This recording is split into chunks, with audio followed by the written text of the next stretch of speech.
हुजूर पाक सल्लल्लाहु अलैहि वसल्लम मेराज के सफर के बाद मक्का वालों से यही वाकया बयान कर रहे थे कि कल की शब अल्लाह ताला ने मुझे मेराज का सफर अता किया, मस्जिद हरम ले गया, मस्जिद हरम से मस्जिद अक्सा, वहां पर इमाम अइम्मा अंबिया इकराम अलैहिस्सलाम की इमामत किया। उसके बाद फिर सातों आसमानों का सफर, अर्श, कुर्सी, लौह कलम, जन्नत, दोज़ख, यहाँ तक कि रब्बे जुल जलाल का दीदार, और फिर वापस आया। ये मक्का वालों को मेरे आका बयान कर रहे थे। उस वक्त जिसको जो सवाल करना था उन्होंने सवाल किया कि अगर आप बैतुल मुक़द्दस गए थे तो बताइए वहां के हालात कैसे हैं, बैतुल मुक़द्दस का दरवाजा कैसा है, खिड़कियां कैसी, मेहराब कैसे। नबी पाक सल्लल्लाहु अलैहि वसल्लम सबकी चीजें बता रहे थे।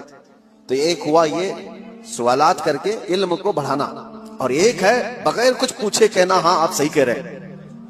दो चीजें हैं। लेकिन इस महफिल की खुसूसियत यह है कि अबू जहल उसको मौका मिल गया।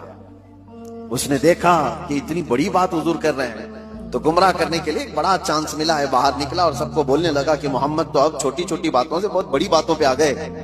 वो तो आसमानों के सफर की बात और ए रात के एक हिस्से में यहां से बैतुल मुक़द्दस के सफर की बात कर रहे हैं और वापस मक्का में बैठे हुए हैं। तो वो गुमराह करने के लिए प्रोपेगेंडे करने लगा। इत्तेफाक ऐसा कि उस महफिल में सैयदना अबू बकर सिद्दीक नहीं थे। हुजूर सल्लल्लाहु तआला अलैहि वसल्लम जब बयान कर रहे थे उस महफिल में हजरत अबू बकर सिद्दीक नहीं थी। हजरत अबू बकर वो कहीं से आ रहे थे। अबू जहल रास्ते में मिला और उसके बाद पकड़ करके कहा अबू बकर रुको, बहुत अहम काम है, इंपॉर्टेंट काम है। क्योंकि उसे पता है कि अबू बकर से ज्यादा करीब रसूलुल्लाह के कौन है।